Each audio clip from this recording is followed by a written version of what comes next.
Hello and welcome to episode 91. It's a pleasure to be joined across the pond, as they say, by Annie McDermott. A little bit about Annie.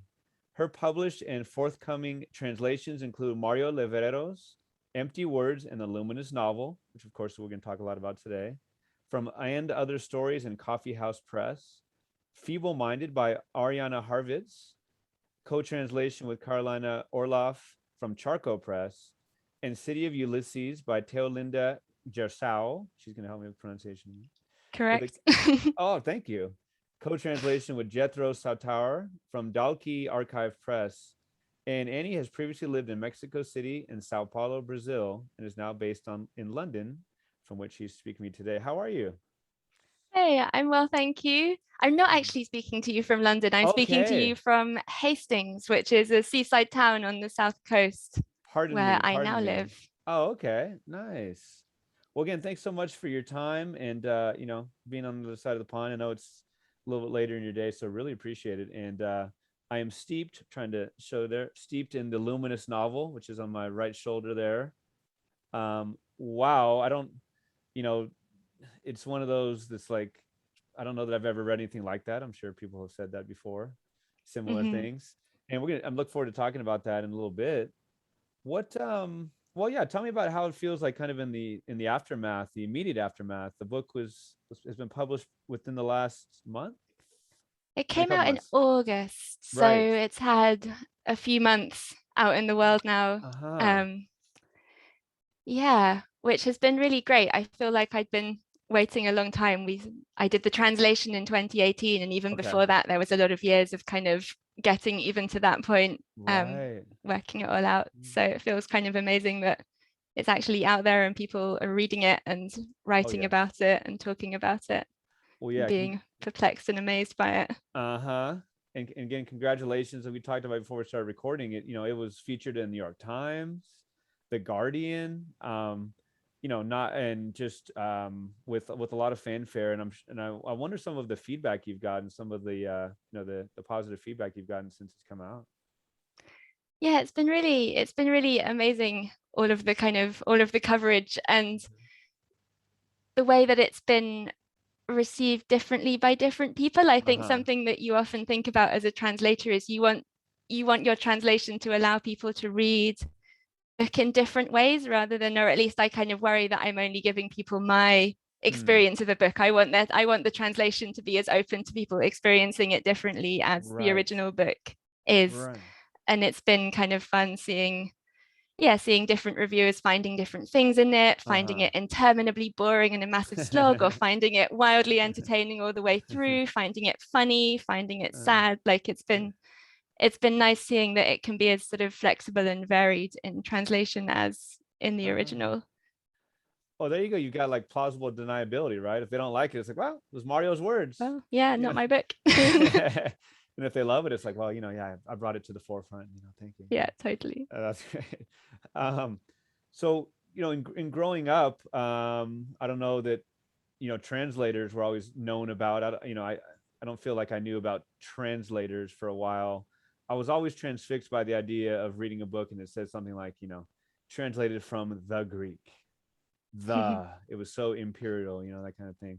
But I just wondered in general about your relationship with literature as a child. What were you reading? I'm sorry to cut you off. What were you reading? What was it, a print-rich environment, that type of thing? Yeah, I definitely read a lot while I was growing up. I lived in a very bookish house. I grew up just with my dad, who used to be a monk and therefore was accustomed to spending a lot of his time reading books. And we used to, at meal times, we'd both just be kind of at the table reading our book and eating rather than necessarily talking so much to each other. So I definitely always read. But what was I reading? I mean, as a child, it was mostly books about horses. I was very into horses as a child, so I was mostly just reading all of those different interminable series of pony stories. And combined with kind of very like British comic writing, like Oscar Wilde and P.G. Wodehouse, like the Jeeves and Wooster kind of books, which is a weird combination, but that's what did it for me when I was about 10. Did you ever get into any S.E. Hinton? No, I didn't. I've never even heard of S.E. Hinton. S.E. I Hinton, should. I don't know if you know The Outsiders. No. Yeah, very American, I would say. But yeah, she wrote about like kind of like young toughs and like, you know, social class, but a lot about horses as well. So, interesting. Oh, my What were 10 some of year old those? self missed out. Yeah, there you go. Who were some of the writers, or what were some of the books as you got into maybe even, you know, high school and college? Who were, you know, the name of the podcast is the Chills at Will podcast. This idea of, you know, those books, those poems, those authors, those writers who gave you, you know, thrills, and you can almost like repeat the words again and again. Who are some of those writers? I think the two that I always come back to are Virginia Woolf and Samuel Beckett. They were two that I discovered in pretty quick succession at the age of maybe 17 or 16, I'm not sure. And just, they really, I mean, I'd definitely been in love with books for many years before that, and I definitely found writing amazing for a lot of years before that, but they're the first writers that I really remember just being completely floored by the writing itself, by thinking like, this is what writing can do, this is what language can do. Like, these are books that are so much about language. And yeah, I fell in love with them both, even though they're pretty different, but they're also, yeah. What a cool like full circle where, you know, Beckett is mentioned a lot in Levrero's book, right? For sure. Must have been pretty fun for you to put that into translation. ¿Cómo se dice Beckett en español? Beckett is Beckett, no? Okay. He is, yeah. No need for translation. That's great. No más. When you were talking about what a beautiful image of you and your father reading at the dinner table, right? I'm thinking of in the book, in Levrero's book, in the Luminous Novel, lunch dash dinner. Is that cena? Is that what would that be? Yeah, I'm just trying to think. I think it's cena, almuerzo, cena, or something. Comida, cena. It's a Okay, it's a composite in the Spanish as well. Yeah. Okay, excellent. So foreign language. I mean, were you? How did you learn Spanish, Portuguese? Was that something that came later, or was that from an early age? It came later. I studied Spanish at school, but studying languages at school in the UK is no guarantee of actually being able to speak them on leaving school. And I don't think that really counted. And then I didn't really learn any other language. I did French at school, I suppose, but didn't have a very sort of multilingual childhood. Although my dad was multilingual, like my dad had lived in Italy whilst being a monk and a priest, so I had a sense that it was possible to speak other languages, but just it wasn't something that I really did. And then it didn't really come at university either, when I studied English, but then happened almost by chance to move to Mexico after graduating. And that was when I started learning Spanish, and also when I kind of really realized that translation was a thing that happened. And yeah, that was a pretty big life-changing year. And then after that, I moved to Brazil and spent some time in Sao Paulo, where I was learning Portuguese. And so it came, this was all sort of in my early 20s, which was when I learned both these languages. So very much as an adult. Oh, wow. I'm not going to say it was a luminous time, but it was maybe a midway word to that. But where I was working with a woman who was from Brazil, and I was like, man, I felt like we were able to have conversations with my Spanish, which was, you know, burgeoning at the time, was pretty good, and hers and her Portuguese. Do you know, is the Portuguese of South America? I mean, I guess it would probably make sense. Is the Portuguese of Brazil closer to Spanish than Portuguese? Do you know what I mean?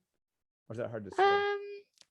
I don't know that it's linguistically closer necessarily. It's certainly easier to understand and easier to communicate with, just because it's spoken, like the pronunciation makes it much easier to understand. It's spoken much more slowly. All of the syllables are pronounced a bit more. So I think it's definitely an easier one to find yourself communicating in.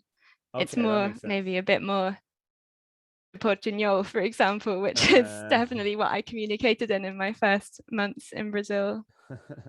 So is or was your Spanish like Chilonga style? Like Chilango, yeah, it really, well, I'd like to think it was. I mean, I'm sure it sounded mostly just like an English person speaking Spanish and still does. I'd love to think it sounded super Chilango, but I definitely really fell in love with Mexico City Spanish when I was living there, and really kind of became a real kind of collector of all the different slang phrases. And yeah, really kind of, yeah, that was what really kind of excited me when I was there, just this entire like language within a language. And I think in a way that was maybe what one of the first ways that I started thinking about translation and what translation really was, thinking about these slang expressions, thinking, well, what's that in English? Like obviously you can't just translate this literally and arrive at anything that resembles it at all. You have to kind of think, what's as funny as that? What would you say at this kind of moment? What's as insulting? What's as etc. etc. And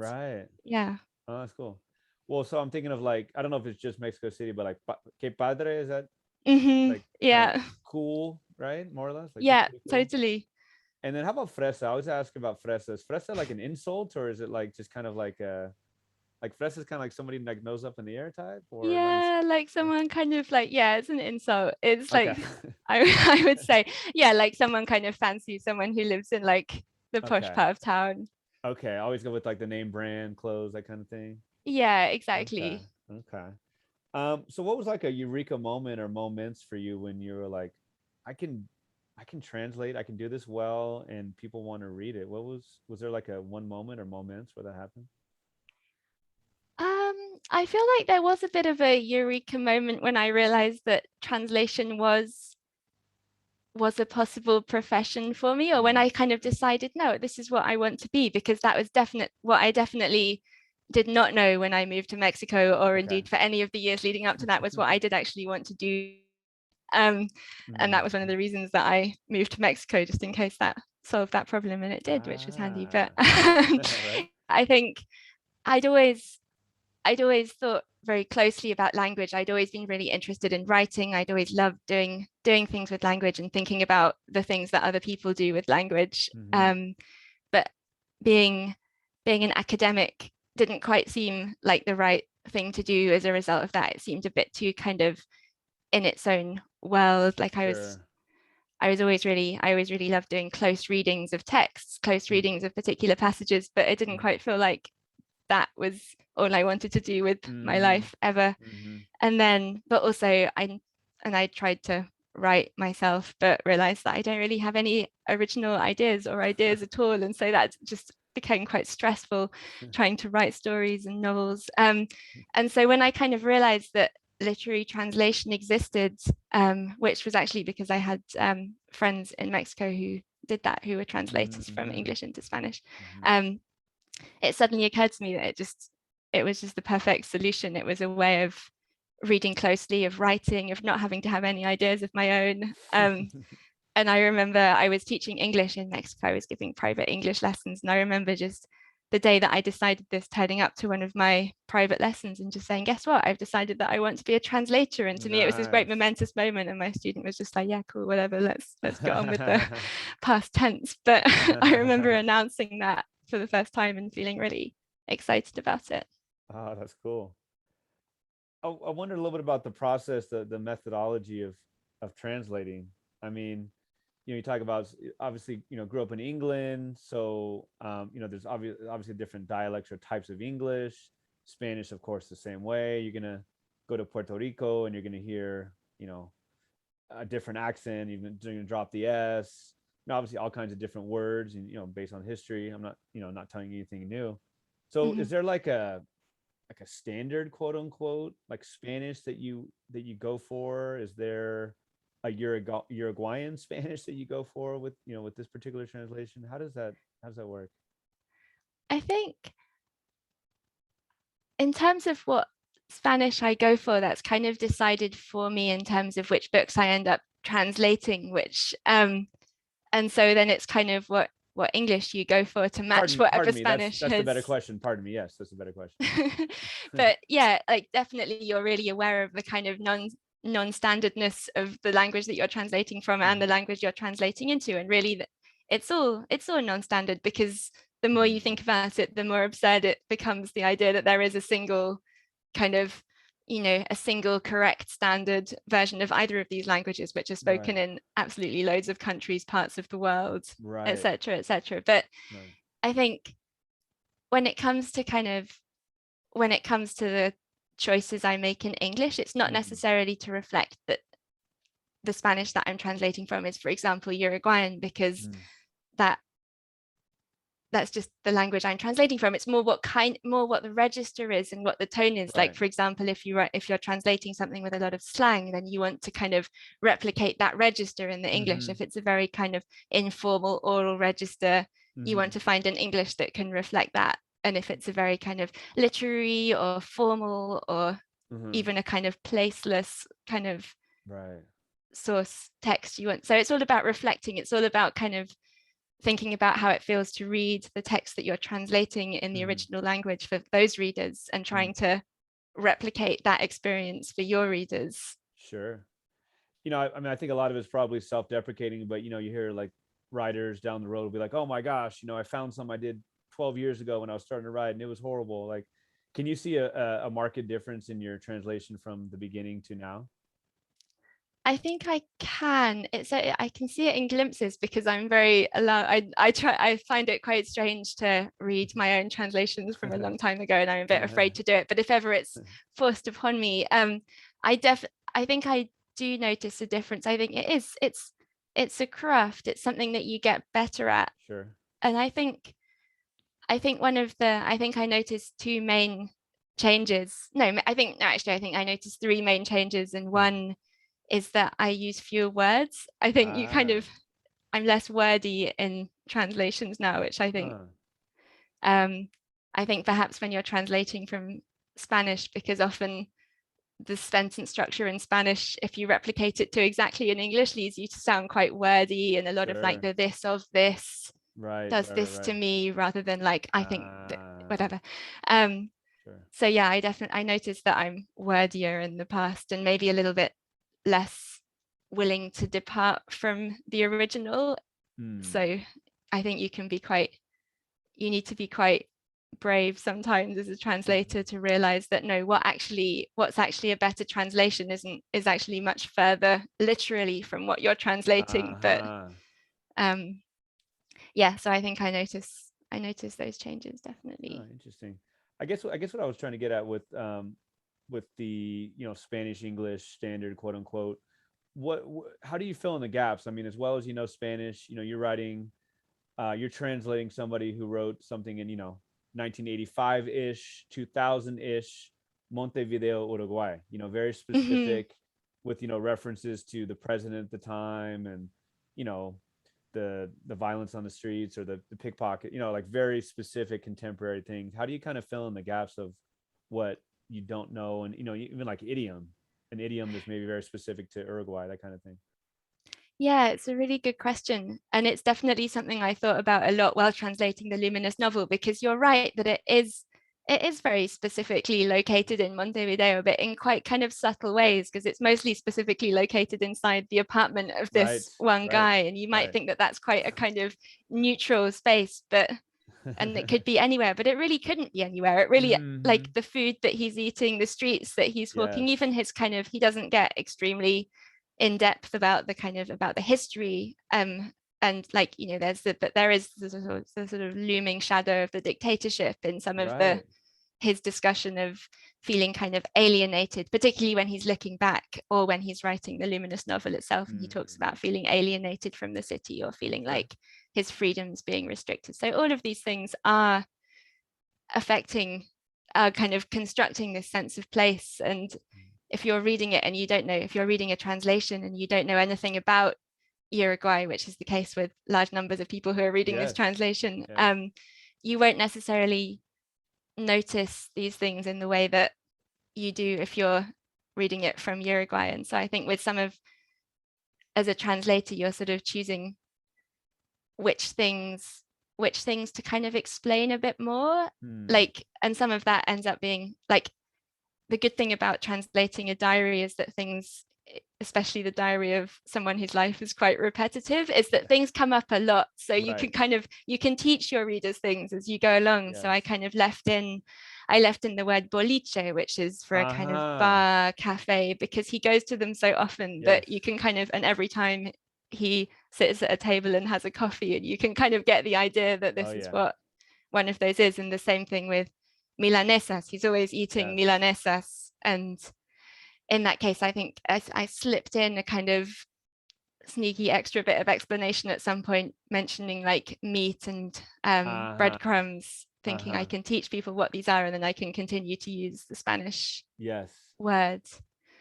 But then there are some things that I think sometimes it's tempting to explain too much, because you're pitting, say, readers in London against readers in Montevideo, thinking these readers in London have to understand exactly as much as these readers in Montevideo. But that doesn't necessarily seem like the right thing to do, because what about readers in Mexico City? What about readers in Spain? What about readers in Bolivia? Like, they're not going to understand all of these Uruguayan references necessarily either. So maybe readers of the translation don't have to understand everything. You shouldn't make it an easier book to understand for your readers than it is for readers of the original. So it's kind of okay, interesting. Well, thank you for not translating milanesa. I think I definitely really want a ricotta pie after reading that and that kind of stuff, ricotta and spinach. But I remember one of my friends who's Colombian I said, hey man, you got to read some Garcia Garcia Marquez. And he gets through 5 or 6 pages of one story, and they translate. He was reading in English, which maybe he should have read in Spanish, but they translate arepa, the arepa in Colombia. They translate that as like white meal corn cake, and it's like, and he's like, nah, I'm done. Like, it's not very catchy. Just called an arepa, I was interested in many of the translations, but the idioms are so interesting. Is that a Uruguayan one? Like, and I wonder what it would be in Spanish. You translate it as 19 to the dozen. Oh yeah, that is definitely not that in Spanish. I can't remember now what it was, but that is me subbing in something from English. Interesting. To match a kind of idiom in Spanish. Yeah. And then how did you do the one where, I'm trying to remember now, he was writing about a typo that was for eyes, like the eyes on your face. And it was so he writes it, or you write it as HEYES. And then you go on to explain, how he goes on to explain how it's a typo. Like, was it ojos with an H in Spanish? Do you know what I mean? Like, I don't know if you remember. Yeah, it was that one. Really, that was very convenient. That one kind of just fell into my lap because it was ojos with an H, and fortunately both words begin with a vowel, and so both can kind of have an H added to them with quite a similar effect. But what was also convenient was and what I was also really relieved about is because he says afterwards, I just don't understand how this typo could have been allowed to get in, because the H and the O on the keyboard are nowhere near each other. And so it was with great trepidation that I looked down at my keyboard to see whether the H and the E were anywhere near each other. And they're even further apart. So I was very glad. So I didn't, but that was quite a kind of neat, that worked out really felicitous one. And it seems kind of equally funny. Like, there's something very funny about the word ojos with an H, and also I couldn't believe my highs. Like, it's just funny. So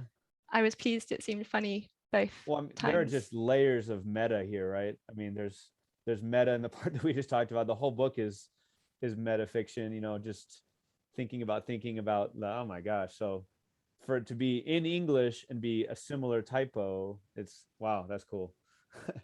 How do you measure success in translating? That's a good question. I think it depends, which is a translator's answer to all questions. But I think one metric or one way of thinking about it is kind of what I was talking about earlier, about whether you've managed to create for your readers a similar experience when reading the book that they're reading to the experience that readers in the original would have. Which obviously doesn't really work if you're thinking about all the kind of particular cultural details that we were talking about before. But in terms of the experience of the prose, if it's very beautiful in the original, is yours very beautiful? If it's very sad, if it's very funny, if it's etc., etc., which is one way of measuring it. And I think if you're translating what you think are really great works of literature, I think the measure of success is, have you written great works of literature? Like, is your prose as good? Are you up to the standard of, which is a very grand thing to hope that you're doing, but you can hope, I think. Sure. Oh, very cool. Let's talk about the Luminous Novel. I wonder about, by Mario Levrero, and correct me if I'm wrong, he basically started the novel in the sense that we think of a novel around 84, 85. Yeah. And he was later given a Guggenheim Fellowship, in like late 90s, early 2000s. And the idea was that he was going to finish this luminous novel, right, which the name takes on so many different meanings as the book goes on. And the first 420-ish pages, at least in this form, are his diary. Are his diary, his journals about, what's going on, about why he's writing, why he's not writing, etc., etc. But I wonder just about what you found out about him as like a character, like, in reading about him, and also if you wouldn't mind telling us about your visit when you were able to visit his area. Like, what did you learn about him? Did you come to automatically identify with him? That kind of thing. Yeah, I think he's a really fascinating character, I think, and also very like both very kind of infuriating and very charming simultaneously. And I feel like the more time I spent with him, the more I was both infuriated with and charmed by him. And then, yeah, when I went to Montevideo while I was working on the translation and spent a couple of months in Uruguay, and I was speaking to lots of people there who'd known him, either who were family members, or who'd been students in his creative writing courses, or who'd etc., people or just had been his friends. And the impression that I got continued to be that he just, all the more so, that he was both very infuriating and very kind of charming in equal parts. I was reading there's a kind of a book about him written by an Argentinian writer called, what's he called, Mauro Libertella, and was kind of as both the most and the least independent man ever born. And I think that's quite a good way of thinking about him in a way, because most independent in that he's completely uninfluenced, uninterested in convention, in what matters to him is freedom, is individuality, is doing what you want to do and being how you want to be and writing how you want to write. But at the same time, living like that actually makes you quite useless at most everyday tasks. And so he had all kinds of people who'd come around and bring him food, as we see in the Luminous Novel. He's having the milanesas brought round. People like when he moves house, we hear how both his ex-wife and Chul are helping him out with all the finding flats to go and look at. So he's kind of he's very he lives in a way real world, but there's a whole kind of supporting cast of often women running around in the background, enabling the real world to keep being there for him. Exactly. Oh man. Hablando de comida, ¿cómo se dice pea stew en español? Pea stew, un guiso de what? De almejas, is it? No, that's clams. Okay.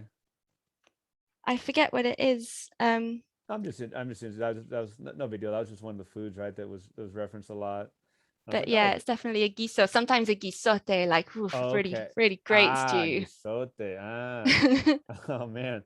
I mean, you make great points about it. It really does seem like it's like a movie director or something like that, who has all these people behind the scenes or not, helping them and bringing them food and really enabling him. Yeah, in some ways. I feel like I read this book differently because of COVID. Yeah. Where, I mean, he was quarantining before quarantining was a thing, right? I mean, you wanted him to get out, and he oftentimes was writing about, I need to get out, and he's chained to his computer in many ways, and very interesting. So that was so cool that you got to visit. One of the characters, I don't know if this is from one of the interviews with you. It was written, quote, one character from the Luminous novel recalled how assiduously Levrero sought the permission of everyone who appeared, however briefly or pseudonymously in the book. Oh, and a quick aside where you just mentioned it again. Did you feel like a sense of like gotcha for the reader when, I don't know, 100 pages in or more, we find out, unless I'm a slow reader, we find out that his doctor is his ex-wife? Oh yeah, that's I was like, what? that's quite a reveal. Oh, by the way, Reveal, that's the word. I think Yeah. it's even in like a subclause, like who also happens to be my ex-wife or something. Right. Exactly. Totally. I just thought that was so cool and like, whoa, that was a cool moment. No, I'm sorry. This part was definitely from the piece you had, I think, on the Other Stories website. Quote, it reminded me that Levrero was a real person and that his books were written by a real person, and that being let loose on someone's life work as a translator is an alarmingly big responsibility.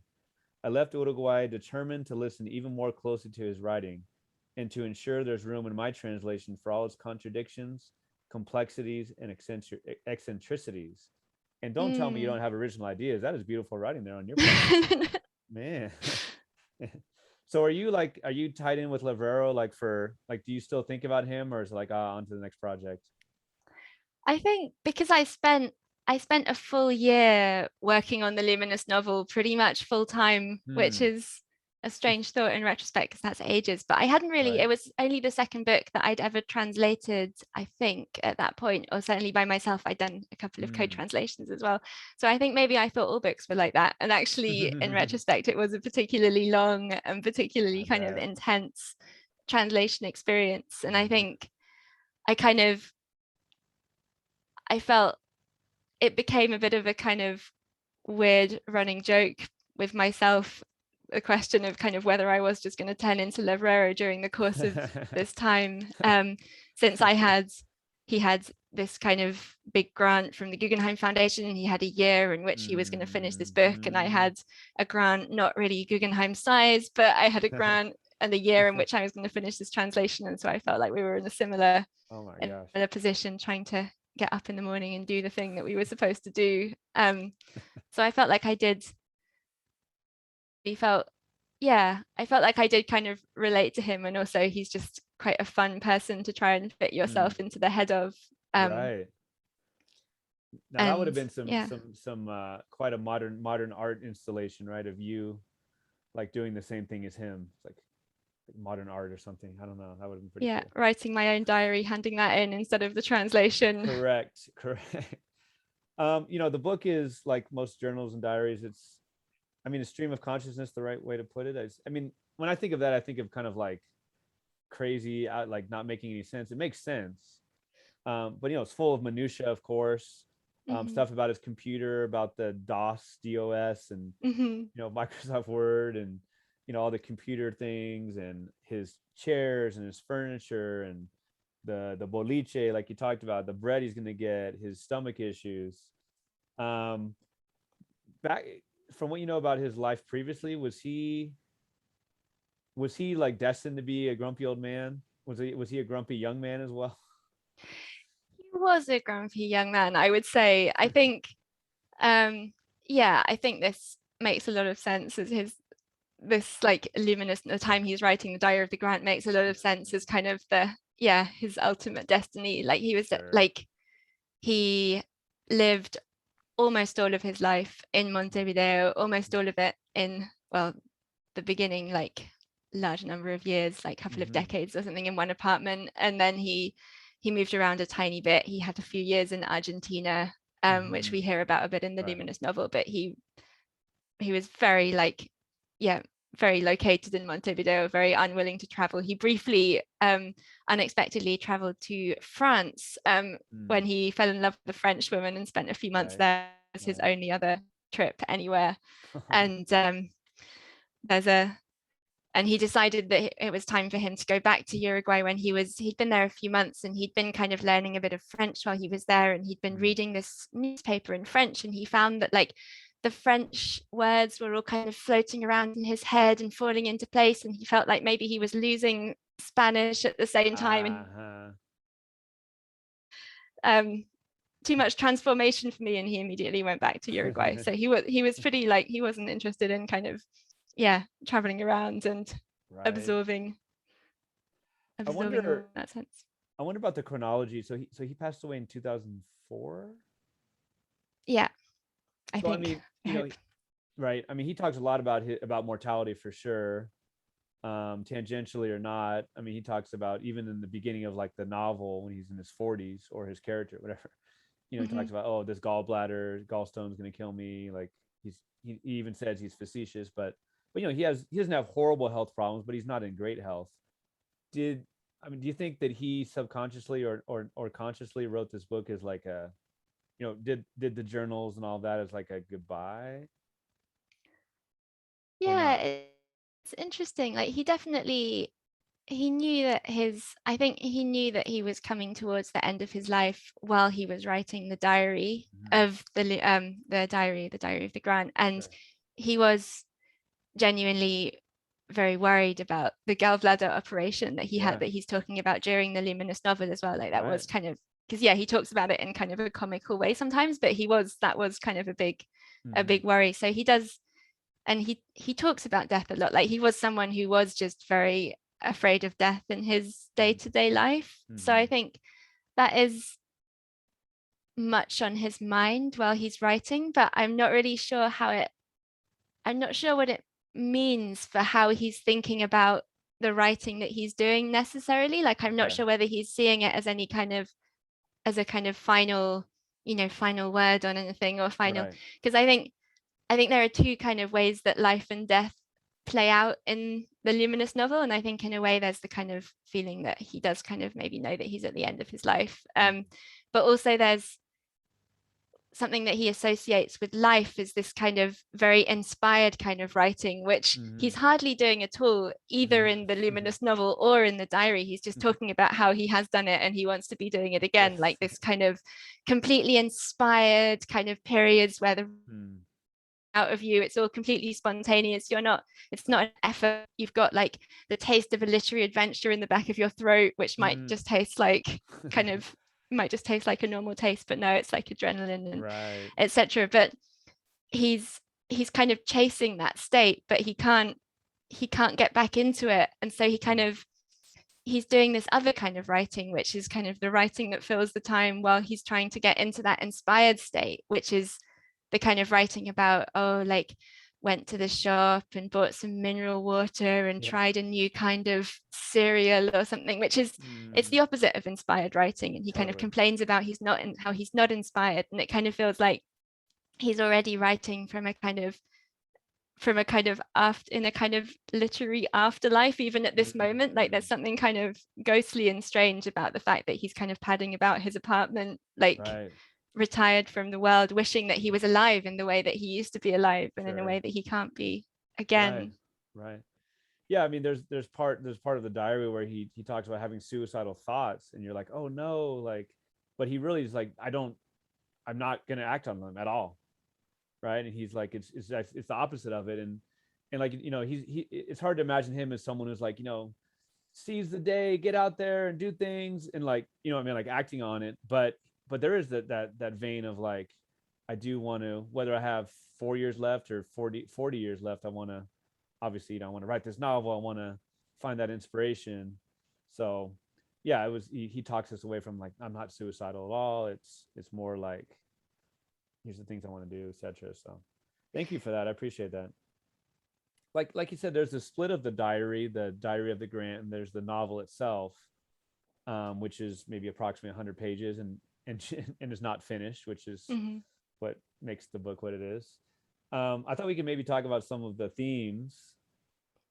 We talked about, right, there's just the daily minutia, there's there is the idea of mindfulness though at times, where, right? Yeah, I think so. When he's talking about doing the washing up, and he's saying doing the washing up can either just be a kind of arduous task, or it can be this really like real experience in its own right, if you wash the dishes as if washing the dishes is the most important thing in the world to you at that moment. And yeah, there is a kind of a kind of mindfulness about it in a way. Yeah, I love the idea.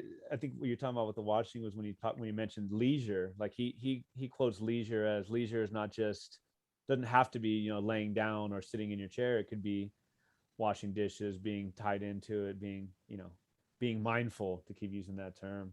Yeah. Right. He takes, I mean, kind of classic in line with him and with his book, that he takes antidepressants at first, not necessarily because he's depressed, because he wants to stop smoking. Mm-hmm. But then but then the depression, he's like, oh, maybe I am depressed, and this is kind of helping. I wonder how much of, am I correct in the reading that he just seemed like he was like frozen by inaction? The more that he doesn't act, the easier it is to stay in the apartment, the easier it is to not make choices. Does that seem like a fair reading? Yeah, I think it does. Like even in kind of practical senses about his life, because his sleeping patterns Oh my become God, sleep. increasingly out of any kind of sync with any kind of Uh-huh. other person. And the more he kind of, or he sinks into this kind of inertia, this inability to kind of take control, the Right. more these things get beyond his control, and then the harder it is to really kind of bring them back into any kind of Mm-hmm. reality, because he can't make appointments with anyone because he's not awake at the same time as anyone. He can't speak to anyone Mm-hmm. on the phone. People can only leave answer phone messages for him to listen to when he wakes Right. up. Like he's in just a completely different dimension to everyone Yeah. else. So it does feel like a kind of, yeah, it's a vicious cycle. And he sort of talks about that. He feels like things are getting kind of more and more and more out of control, and he needs Mm-hmm. to take charge, but doesn't. Yeah, I think we could write a whole essay just on his sleep patterns. Jeez. Mm. Man. You know, the times he gives are often like, you know, military time. So it's like, you know, 06, you know, 0604, and you're like, oh, it's in the morning. He's like, no, he's just going to bed. And it's Yeah, just like, exactly. just amazing. So obviously with the sleep that he references a lot, there's a lot there about subconscious.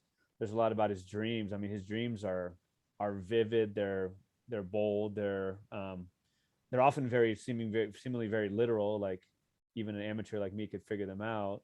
But some Mm-hmm. of them are very deep, and you know, he definitely indulges his writing skills there through describing the dreams, right? Yeah, definitely. Yeah. You know, in a lot of those dreams, obviously death comes up, mortality, and then there's the pigeon. Mm. Yeah. The pigeon's out there on his like his ledge, kind of like or like the roof next door. You can see it, Mm-hmm. and the pigeon dies, but the pigeon's there for like the rest of the diary, right? Yeah. What was that? Just like a built-in symbol for him? I mean, was that, what do you think the pigeon represented for him? Why was it so obsessed with it?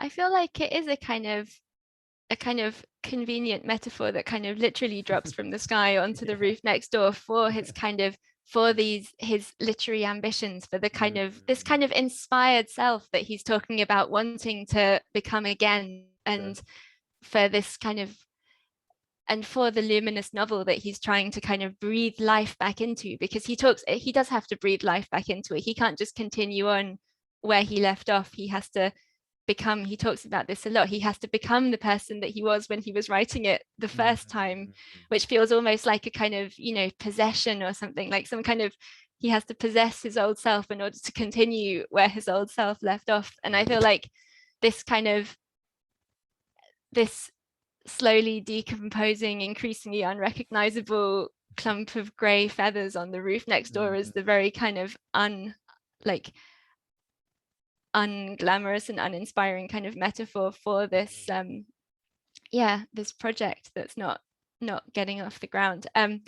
But it's, but it stays there. I think, I can't remember whether it's at the very end of the book or at the whether it's the just before the luminous novel begins. I think it might be where he says the pigeon has almost I anyway, the pigeon's almost entirely yep. decomposed, but Yep. it's still there, like, but despite Mm-hmm. everything it's still there. And I feel like that also makes it a kind of interesting metaphor for what happens with the Right. luminous novel, which is that the inspiration doesn't come back, but the luminous novel, this book,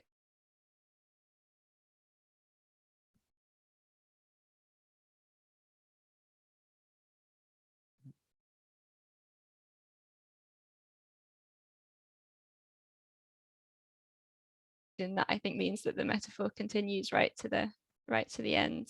Oh man. Well, yeah, it was right before the novel, and like you said, and so I guess you could see that as like, oh, there's a positive there, like, oh, he's still there, he's still kicking. But there's also like he kind of describes like it's basically just like a round, like everything's been stripped away, and it's kind of like a clownish looking thing. Mm. Kind of like I guess you could maybe read into that like this idea of all style no substance or something to that effect. So Yeah. oh man. Recurring dreams, we talked about that a little bit. And shoot, he even references climate change a bit, huh?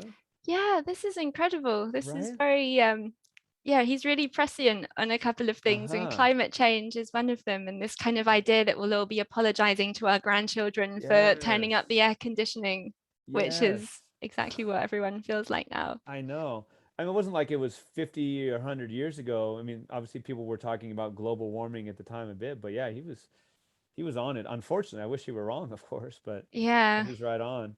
You referenced Beckett and Levrero was talking about Beckett at one part, and just kind of like the idea of like art and what it means. I don't know Mm. Beckett well enough to like to delve into that, but this idea of obviously Levrero could be talking about himself. What is art? Is it in beauty in the eye of the beholder, subjectivity, that kind of thing. I didn't Rosa Chacel. Mm-hmm. He seems like Chasel. Yeah. Chacel. I read a little about her background and very interesting background. Is it safe to say that like that Levrero like liked the idea of her but didn't like her actual writing? Yeah, he often felt sort of let down. Well, he felt, I think he Uh just, yeah, he kind of goes through phases with her. Like he's so transported by some of her writing, yeah. particularly the diaries, and then he feels kind of let down by some of her novels, or he feels like she makes the wrong choices. He feels like, oh, Rosa, why have you Okay. done this rather than this? It's not what's good for you. Hmm. But yeah, he feels a real connection to her, which is really interesting, a real kind of Hmm. affinity. Yeah. Well, yeah. I mean, a huge theme of the book, obviously, even with the not the name, is just like tangible, like almost euphoric type, experiences, and like a rush of like, oh man, I'm gonna sit down, I'm gonna write this down, this is great, and all of Hmm. that throughout. And just how do you recreate that on the page? Like some of his dreams were so incredible, and even the way he described them, that he wasn't able, because we all know what dreams are like. We all know that you can't 100% describe that, right? There's that. Yeah, completely. Mm-hmm. And I had a conversation with the his translator into Portuguese, Mm. Antonio Szersztynecki, who said his least favorite part of the translation process was the dreams, or the part he found the most difficult and just maddening, Mm. because they're so, like you say, they're so kind of visual, these descriptions. They're really vivid. They're really Mm. kind of trying to bring things to life, but also at the same time, they're often both really visual and really difficult to visualize. So Right. he's kind of describing something in Right. great detail, but it doesn't quite fit together. Like there's the dream Mm-hmm. where there's a tree that has an extremely long branch, and the branch is stretching sort of out to the side and sort of Right. towards you. And Right. it's really, if you're trying to kind of get a sense of what's actually going on, it's incredibly difficult, but you also can't really fudge it in the Yes. translation because he's describing it also precisely. But I think that is exactly the experience of trying to remember and record dreams, Right. which is that no, it is so vivid, but also not, there aren't the joins aren't quite there, or the kind Correct. of Right. Right. coherence isn't Right. there. I mean, to call it like pop psychology is not correct, because he's a very smart man. He's done his reading. I'm talking about Levrero still, of course, but he does some like, stuff about like separation anxiety, like where that comes from, with his parents, history, that kind of thing. He doesn't really though talk a lot about his family, like especially like I wanted to know more about his like grandkids and one daughter, more a couple of kids.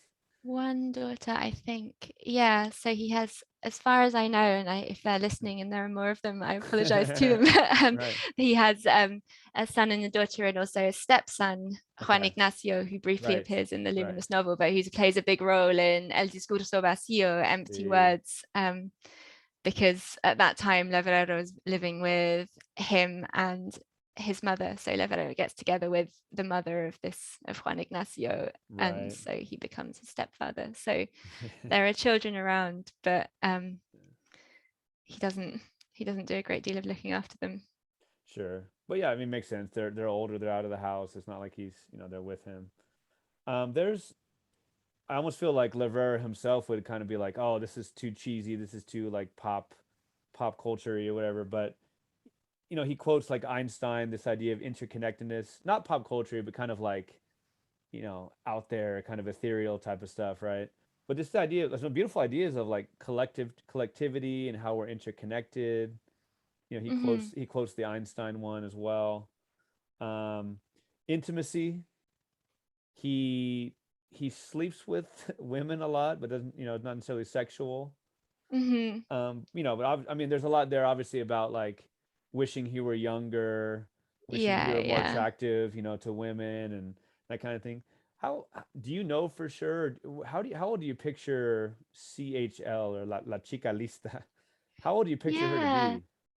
She's I feel like I should know this because I do know who she is. But I mean, she's not horrifyingly young. I should reassure you. But she is considerably younger. But how young I picture her, I'm not. Yeah, I was thinking maybe early 40s, late 30s. I was kind of thinking 30s. Yeah, like that kind of. So considerably younger than him, but not sort of a girl. But yeah, I mean, there is a lot of intimacy. There's a lot of lack of it, not just with her, not just in the romantic or sexual way as well.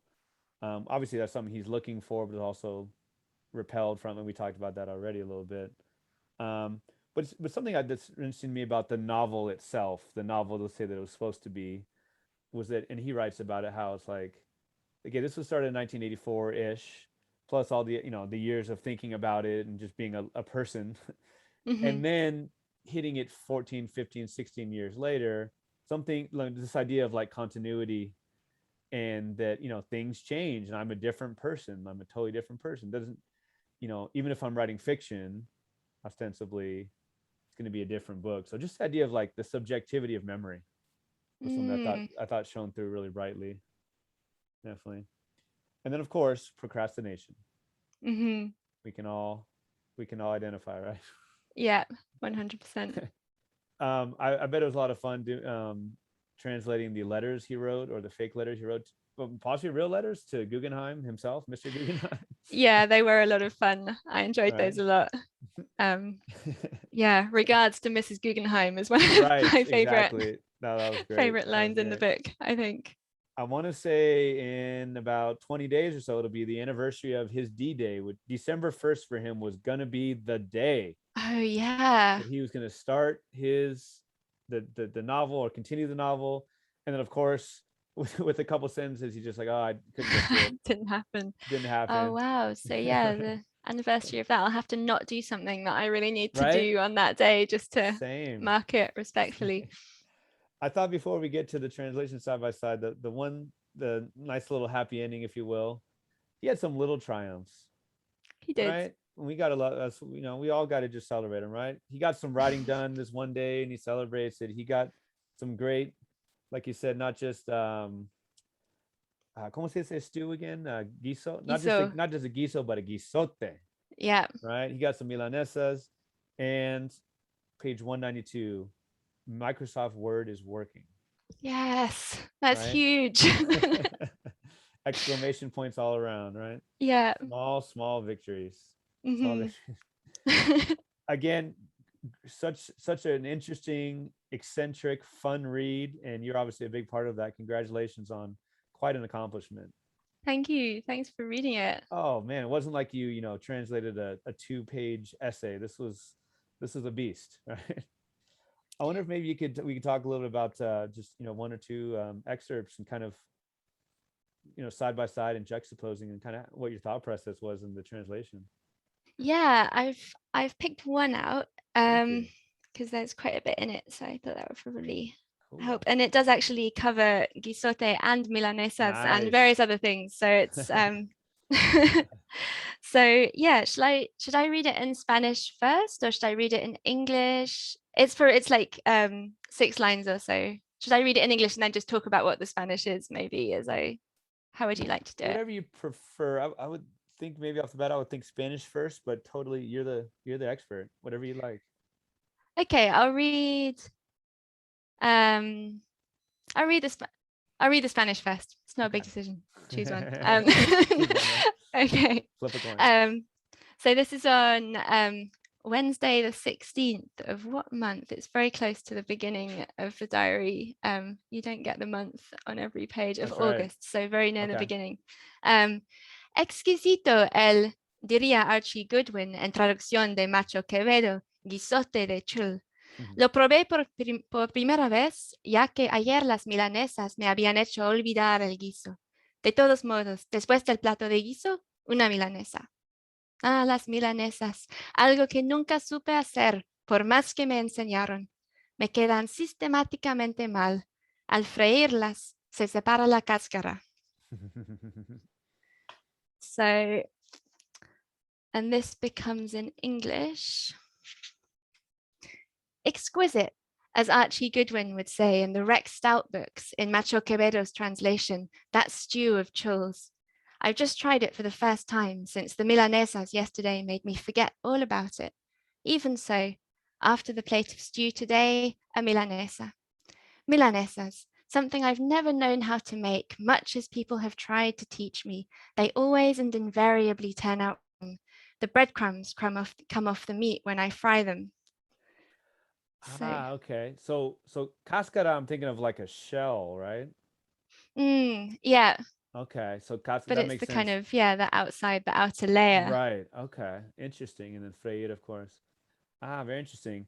And yeah, like I said, milanesa is milanesa. It's not something to be translated, right? It's not something to be Right. translated, partly because the only other the English word that we would probably use would be schnitzel, which then doesn't make sense Right. because why involve a German word in Right. this translation from Spanish? So I thought, no, we've got to go Right. milanesa. Right. But I chose this partly to show kind of the kind of sneaky explaining you can do when you translate to teach your readers what something is. Oh, I think I'm accidentally raising my hand. No, I'm not. Well done. So yeah, I so in the learned. Spanish we just have al freírlas se separa la cáscara, which the coating comes off, but that's quite vague. So I have It the is. breadcrumbs come off the meat when I fry them, and then that teaches the readers, no, there's breadcrumbs and meat, that's what these things are. And then of course you can understand it's a kind of cutlet. Oh my gosh. Did you, obviously I know there's the classic line about writing something to the effect of the only thing that makes a rough draft a final draft is a due date. But when did you know you're like, I got it? When did you know, like, I got this translation is set to go? I feel like it's when I think there are probably 2 ways you can tell, and one's more satisfying than the other. It's either when you read it and you just keep making the same changes back and forth between 2 different things, and you just have to pick one, but which is the less satisfying way. But hopefully it's when you read something and you don't make any changes, and you read it again and you still don't make any changes, and you think, no, this is exactly how I want it. Okay. It couldn't be any better. It does what it's supposed to do. I don't have any other like niggling doubts. So I think it's just drafting and drafting and drafting until you're all out of ideas. Oh man. Well, shout yourself out. You're as far as your contacts and everything, you're on Twitter, is that correct? And the publishing company is called And Other Stories. Yeah. And do you have any favorite bookstores or independent bookstores or places that you would recommend to buy the book, or just anywhere you'd like to? I think anywhere that isn't Amazon. And if you live in Hastings books, but most people don't live in Hastings. So anywhere that isn't Amazon will do it for me. Hopefully your local independent bookshop. There you go. Nice. Thanks again so much. And I want to ask you the question that sometimes scares writers and sometimes they get excited about. Any future projects? I am actually coming to the end of the translation of a really amazing book called No es un río, which is by the Argentinian writer Selva Almada, and it's an amazing story of fishing and ghosts Mm, So I'm learning a lot of fishing terminology and also ghost terminology. That's a lie. There nice. isn't any ghost terminology. It's all pretty mostly fishing terminology. But it's an amazing book, and it's going to be out. I'm not sure either next year or the year after with Charco Press and Okay. Grey Wolf Press. Right. in the Okay, you States. referenced Charco Press. Thank you so much. Muchísimas gracias. Un gran placer. I love being able to talk to the writer, the translator herself, to get into the mind a little bit, and really enjoyed the book. I feel like I'm going to be looking at things a lot differently after having read Levrero, you Good. know. And while I hope I don't turn into quite as crusty of an old man as him, I'm sure, all of us have some of those. Some of those qualities are going to come out when we get older. So, you know, come as they may. But again, thanks so much for your time, and it was just a pleasure talking to you. Yeah, thanks for having me. It was So really much fun. fun. Thank you for listening to episode 91 with Annie McDermott. You can now subscribe to the podcast on Apple Podcasts and leave a 5-star review. You can also ask for it by name using Alexa and find it on Stitcher, Spotify, and on Amazon Music. Follow me on Instagram where I'm at Chills at Will Podcast, or on Twitter where I'm at Chills at Will PO1. Check out Annie McDermott while you're on Twitter as well. You can watch this and other episodes on YouTube. Watch and subscribe to the Chills at Will Podcast channel. Please subscribe to both my channel and my podcast while you're checking out this episode. This is a passion project of mine, a DIY operation, and I'd love for your help in promoting what I'm convinced is a unique and spirited look at an often ignored art form. The intro song for the Chills at Will podcast is Wind Down Instrumental, and the other song played on the episode is Hoops Instrumental by Matt Whitehour, and both songs are used through archesaudio.com. Please tune in for the next episode, a conversation with Alan Chasaro, the author of the highly praised poetry collection Piñata Theory. He is currently a creative writing adjunct professor at the University of San Francisco, Go Dons, and is a writer and editor of NBA stories at Headfake. The episode will air on November 23rd. For now, thanks again for listening, and I hope that these quarantine days bring you texts by writers with mad skills like Annie McDermott, whose work gives you chills at will.